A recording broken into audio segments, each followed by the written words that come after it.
Hello friends, जय माता दी। तो आइए एक बेटी का गीत सुनते हैं। बहुत ही प्यारा है। आप लोग स्किप करके नहीं सुनिएगा, नहीं तो गीत का आनंद नहीं आएगा, क्योंकि गीत बहुत ही प्यारा है। आप लोग एक बार जरूर सुनिएगा।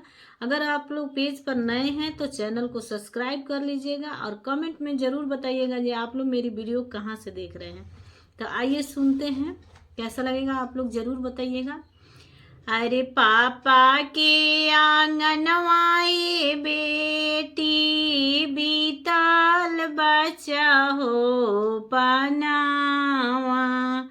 अरे पापा के आंगनवा हो बेटी बीतल बचा हो पनावा।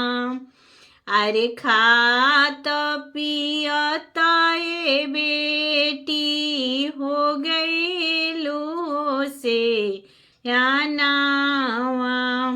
अरे खात पियत ए बेटी हो गई लो से यानावा। अरे मम्मी के आंगनवा ए बेटी बीतल बचा हो पनावा।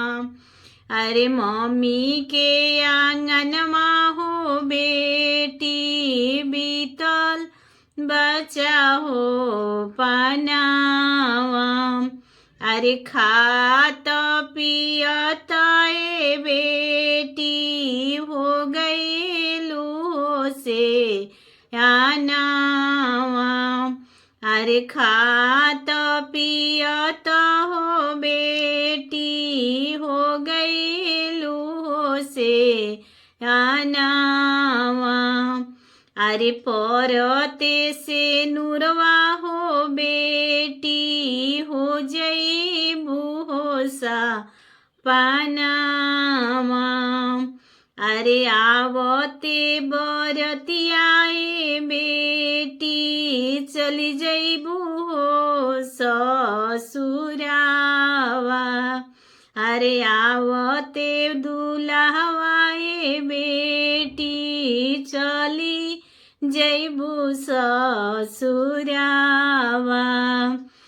अरे होई जइहे आमा के गोदिया होई जइहे सा पनावा। अरे परते से नूरवा हो बेटी हो जईबू हो सा पनावा। अरे हो तभी नु सरवाए बेटी हो जईबू हो सा पनावा। अरे पापा के आंगनवा हो बेटी मम्मी के होया चरावा। अरे सुना करी जईबू हो बेटी आमा के होया चरावा। अरे पापा के आंगनवा हो बेटी बीतल बचा हो पनावा। अरे खात पियत ए बेटी हो गई लू से आनावा। फुल वॉच करने के लिए थैंक यू।